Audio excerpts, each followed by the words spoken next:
Mercredi 10 avril 2024, bonne fête de Ramadan à toute la communauté musulmane. Bonsoir à toutes et à tous, ravi de vous retrouver. Bienvenue dans ce 19h dont voici le sommaire. La communauté musulmane a célébré ce mercredi 10 avril 2024 la fête du Ramadan. Les fidèles musulmans ont sacrifié à la tradition, comme il est de coutume, chaque année en se rendant à la place Idi pour la grande prière de l'Aïd el-Fitr. À suivre en début d'édition, les impressions de quelques fidèles après la prière.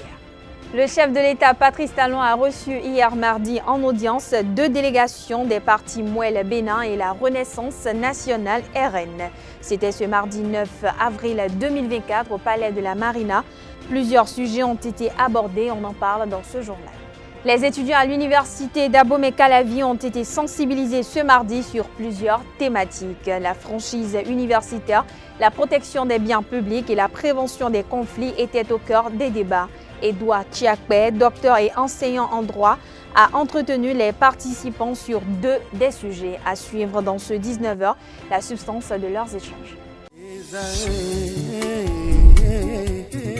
L'École supérieure d'administration, d'économie, de journalisme et des métiers de l'audiovisuel ESAE offre de nouveaux challenges pour l'année universitaire 2023-2024. Étudiantes et étudiants, parents d'élèves nouveaux bacheliers, ESAE, c'est la garantie d'une formation de qualité à des conditions très avantageuses. À Gbedjromede, à Papa, à Abomey-Calavi et Parakou, inscrivez-vous en administration générale, administration du travail et de la sécurité sociale, trésor et finances publiques, impôts, diplomatie et relations internationales, journalisme et métiers de l'audiovisuel, gestion des marchés publics, planification et développement local, sciences économiques, sciences juridiques et toutes les filières des sciences de gestion. ESAE vous offre des bourses, demi-bourses et de réductions pour les premières inscriptions dans toutes ces filières. Waouh! En licence 1, 2 et 3 et en master, bénéficiez jusqu'à 50% de réduction sur tous nos sites. N'est-ce pas génial? Infoline. ESAE Gbedjromede, 3e rue à droite en quittant le carrefour Le Jador pour la BIBE Jéricho ou au plus 229 90 93 65 21 98 98 14 00 à Kpakpa au plus 229 52 88 33 33 à Abomey-Calavi au plus 229 52 88 44 44 Parakou au plus 229 52 46 12 12.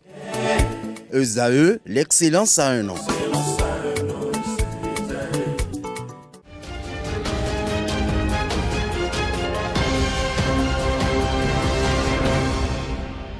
À nouveau, bonsoir, ravi de vous retrouver. Merci de nous préférer pour vous informer. La communauté musulmane a célébré ce mercredi 10 avril 2024 la fête du Ramadan. Les fidèles musulmans ont sacrifié à la tradition comme il est de coutume chaque année en se rendant à la place Idi pour la grande prière de l'Aïd el-Fitr. C'est le cas avec les fidèles musulmans du quartier Mondo Commun. Francis Farami y était, voici son récit. Ils sont des centaines à se rassembler ici à Mondo Commun pour la grande prière de l'Aïd el-Fitr après 30 jours de jeûne et de prière en conformité avec les prescriptions du Coran. Derrière Fatih Tidjani, imam de la mosquée centrale de Mondo Commun, les fidèles se recueillent avant de se retrouver en famille pour amorcer la célébration. Nous avons clôturé les jeûnes du mois de Ramadan dont le nombre fait 30 hier et aujourd'hui le premier jour du mois de Shawwal qui a constitué ou bien qui a représenté le jour de la fête de Ramadan. Nous avons clôturé et tout s'est bien passé par la grâce de Dieu. Nous avons célébré les deux prières, les deux unités de prière qui permettent de commencer la fête et après nous avons écouté le serment. Au terme de cette prière, quelques fidèles musulmans évoquent le caractère de cette célébration et annoncent également les couleurs de ce Ramadan. On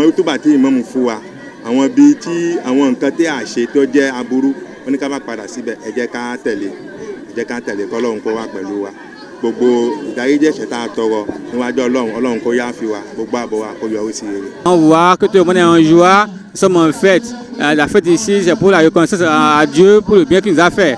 Il nous a gardé pendant l'année, le mois de Ramadan, le mois le plus béni du mois.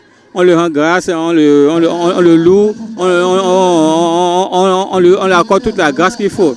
a wá bọ́ sí ìgboro báyìí a wá bẹ̀ sí ṣe àjọyọ̀ àjọyọ̀ náà a ṣe de telle manière que a níṣe tí a tún fi rí ìbínú Ọlọ́run nítorí nínú wa náà ọ̀pọ̀ nínú àwọn lòmíì náà ni wọ́n tún bọ́ sí ìgboro àwọn tó ti ṣe tán láti fẹ́ lọ nínú àwọn bivette wàláì kì í ṣe nǹkan tó dáa ọdún náà ká kó àwọn ọmọ lè kéwú ká ṣe àjọyọ̀ ká dunnú ká kirikiri ká fi gbé ọdún náà ní àwùgẹ òun ni èyí tó bójúmu púpọ̀ Ọlọ́run ó kọ́ wa máa ṣe. Mais cette célébration laisse place à un nouveau mois de jeûne, le mois de Shawwal. Il est instauré 6 jours de jeûne qu'on appelle Situ Shawwal afin de rester toujours en communion avec notre Seigneur, de ne pas perdre les actes d'adoration, surtout le jeûne, l'habitude de jeûner. Donc, durant ce mois, qui sera composé aussi de 30 ou de 29 jours, nous avons la responsabilité, selon la tradition prophétique, de faire 6 jours de jeûne. Et le prophète nous a fait comprendre que celui qui arrive à jeûner ces 6 jours de jeûne-là aura la récompense de quelqu'un qui a jeûné durant toute sa vie. Le mois de Ramadan est un excellent moyen d'attirer les bénédictions et le pardon de Dieu. Les regards sont désormais tournés vers la deuxième plus grande fête de la communauté musulmane, la Tabaski.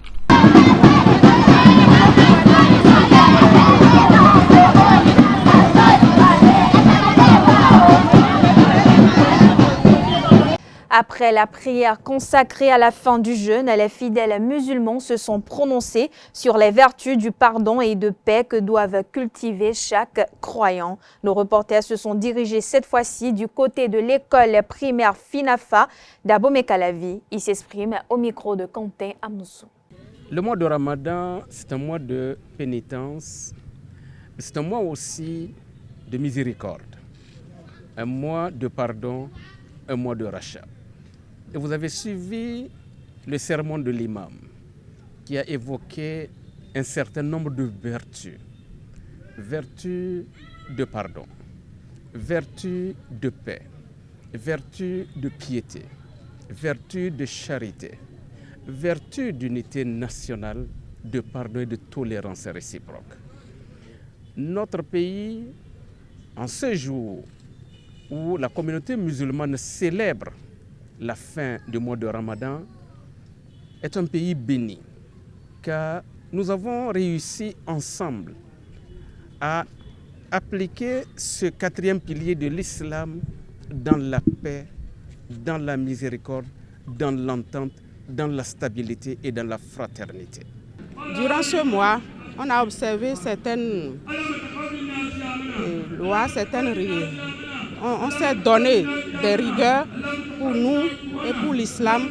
Donc nous souhaiterions que dans l'avenir, qu'on puisse toujours garder ce qu'on a pu faire pendant les 1 mois là et ne pas sombrer dans les débauches d'habitude. J'implore Dieu, Allah, le très miséricordieux et le tout miséricordieux, de faire descendre sur notre pays tous ses bienfaits, toutes ses grâces, et d'accompagner chacun de nous vers le dialogue, vers la fraternité, vers le vivre ensemble, vers le bon voisinage, toutes choses qui concourent à la paix et à la quiétude des populations.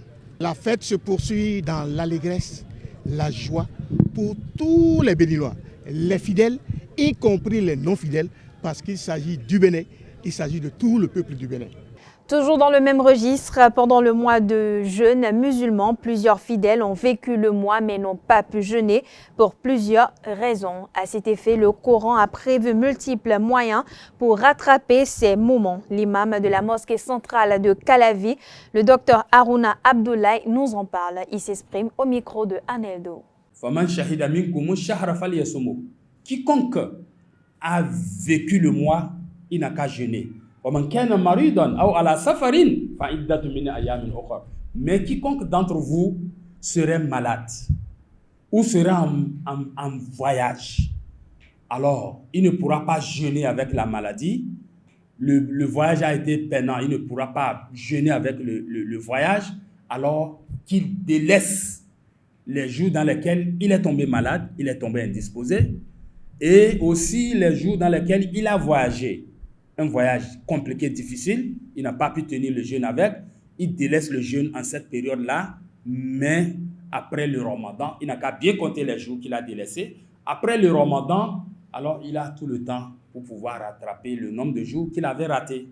Donc le Coran l'avait déjà prédisposé dedans. Maintenant, il n'y a pas une période spécifique qu'on dise période de tel nombre de jours que tu dois rattraper. Non. Ce qui est peut-être là, qui est à identifier juste après le Ramadan, c'est le jeûne surrogatoire de 6 jours. Le jeûne surrogatoire de 6 jours dans le mois de Shawwal, c'est-à-dire le mois qui suit juste le Ramadan. Dans ce mois de Shawwal-là, il est légiféré par le prophète Mohammed sallallahu alayhi wa sallam que le musulman puisse jeûner 6 jours encore, 6 jours complémentaires. Après le jeûne du mois de Ramadan, 30 ou 29 jours, on jeûne 6 jours dans le mois de Shawwal et ça nous fait bénéficier d'une année de jeûne. Donc ça là, c'est un autre aspect. Maintenant, pour celui-là qui a délaissé des jours, tout comme les femmes qui sont en menstruation par exemple, elles ont délaissé 3 ou 4 ou 1 semaine, alors après le Ramadan, elles ont tout le temps à combler ces jours-là et à faire les prières, les jeûnes surrogatoires aussi, si tel est qu'ils sont capables de le faire et ainsi de suite. Voilà, c'est comme ça. Et tout le long de l'année, c'est disposé pour que le musulman puisse combler le nombre de jours qu'il avait délaissé, ne serait-ce que cela soit fait avant l'arrivée du prochain Ramadan. C'est ce qu'il faut éviter. Il ne faut pas que les dettes là soient là dans ton cou, accrochées jusqu'au prochain Ramadan encore. C'est ça qui n'est pas bon. Je l'annonce au sommaire de cette édition, le chef de l'État Patrice Talon a reçu en audience des représentants de 2 partis de la mouvance. Il s'agit du mouvement des élites engagées pour l'émancipation du Bénin, Mouel Bénin de Jacques Ayadji, et de la Renaissance nationale RN de Claudine Afiavi Prudencio.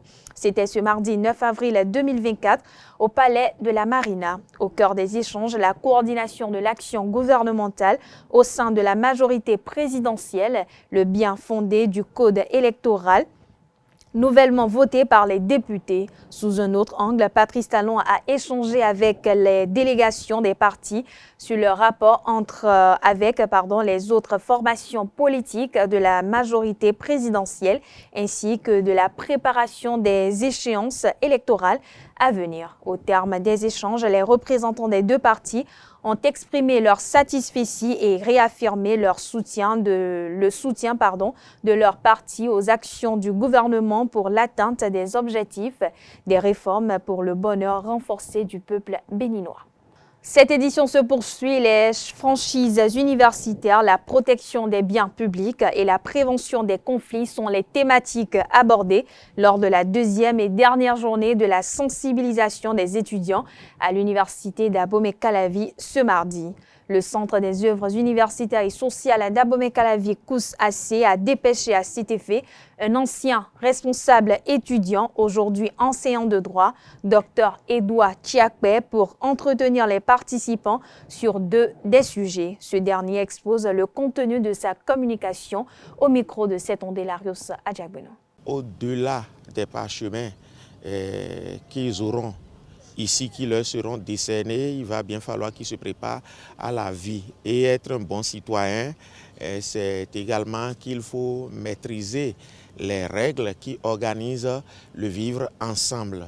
Et donc, à l'occasion des revendications à l'université, vous n'êtes pas sans savoir qu'on enregistre des manifestations violentes.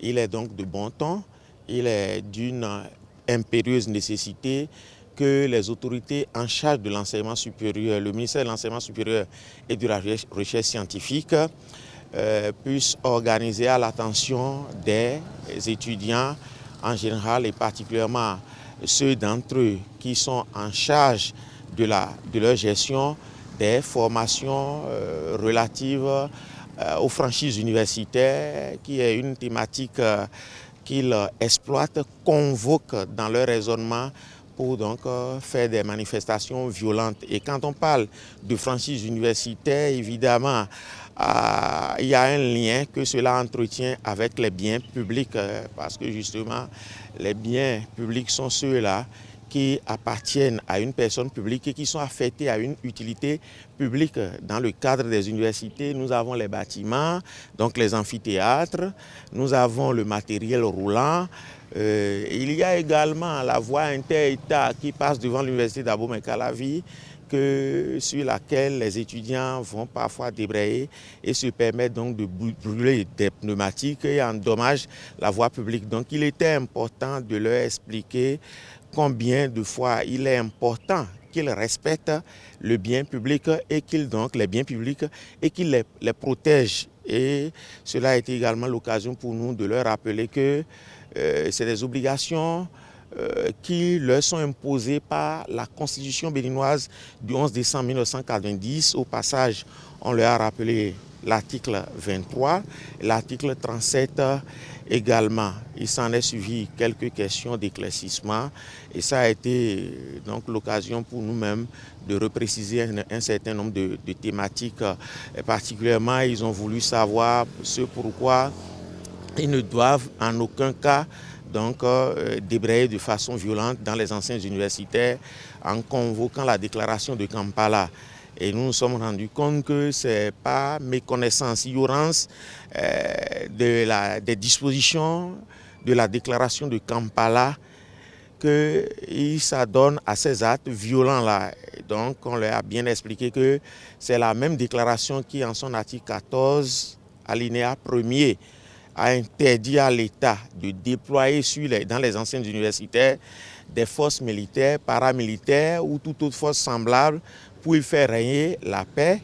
C'est cette même déclaration-là qui, en son alinéa 2, a réservé les cas dans lesquels ce déploiement est possible. Donc, à chaque fois que l'ordre va être menacé dans les enceintes universitaires, le recteur a l'obligation de faire appel à la force publique pour y faire régner l'ordre.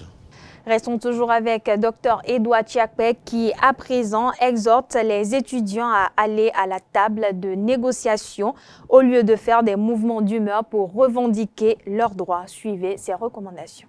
On a bien insisté sur la nécessité de revendiquer, mais de choisir d'autres voies que la violence, parce que nous sommes dans le haut lieu du savoir. Ici, ce n'est pas la force des muscles qui est requise, mais plutôt celle de la parole. Donc, persuadé par la parole, par la pensée. Et donc, pour cette raison, nous leur avons expliqué qu'il faut privilégier les vertus de la table de négociation, qui ne s'épuise jamais d'ailleurs, parce qu'il n'y a pas de place pour les violents, pour les extrémistes. La vie en elle-même est une situation moyenne et donc à chaque fois il va falloir qu'ils épuisent ces voies de recours, de négociation pacifique et que c'est un leurre de penser que à chaque fois que l'autorité satisfait à leurs revendications, que c'est en raison donc de leurs manifestations violentes. Non, bien au contraire, qu'en manifestant violemment, en cassant tout sur leur passage, en pensant que l'université est une zone de non-droit, que l'autorité mettra donc de côté à chaque fois leurs revendications et cherchera à parer au plus pressé, qui est la restauration donc de l'ordre dans les enceintes universitaires. Et donc l'autorité, en pareille occurrence, va plutôt chercher à identifier les fauteurs de troubles, les confier aux mains de justice, les mettre en garde à vue. Et là, nous ne sommes plus en train de parler de leurs revendications qui vont donc être reléguées au second plan. Je voudrais finir mon intervention en remerciant le gouvernement béninois qui, à travers le ministère de l'Enseignement supérieur et de la Recherche scientifique, a compris la nécessité de cette série de formations-là parce que moi, personnellement, j'en suis à ma 2e édition et j'ai appris l'année dernière, quand j'y étais pour la première fois, qu'il y en avait d'autres qui s'organisaient déjà. Donc je crois que c'est bien, comme on le dit, gouverner, c'est prévoir. Et le gouvernement organise cette série d'informations, de communication, de sensibilisation à l'attention des étudiants pour prévenir les troubles, parce que bon, on pêche souvent par ignorance, mais je crois que dans le processus de pacification des campus, les étudiants, surtout les responsables, ont commencé par comprendre que c'est tout sauf la violence qui pourrait les aider à avoir de meilleures conditions de vie et d'études. Donc une fois encore, merci au gouvernement béninois, merci au ministère de l'Enseignement supérieur et de la Recherche scientifique, merci au COUS UAC et merci au rectorat de l'Université d'Abo-Nkalavi.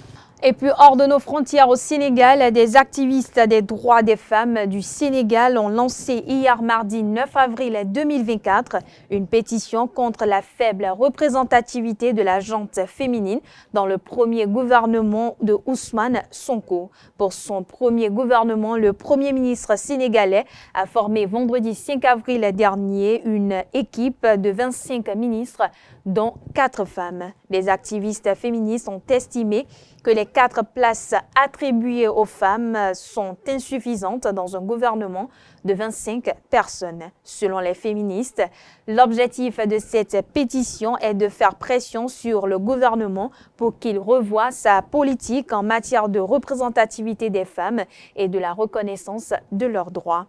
Elle ne dénonce pas uniquement la représentativité, mais aussi les portefeuilles attribués à ces 4 femmes.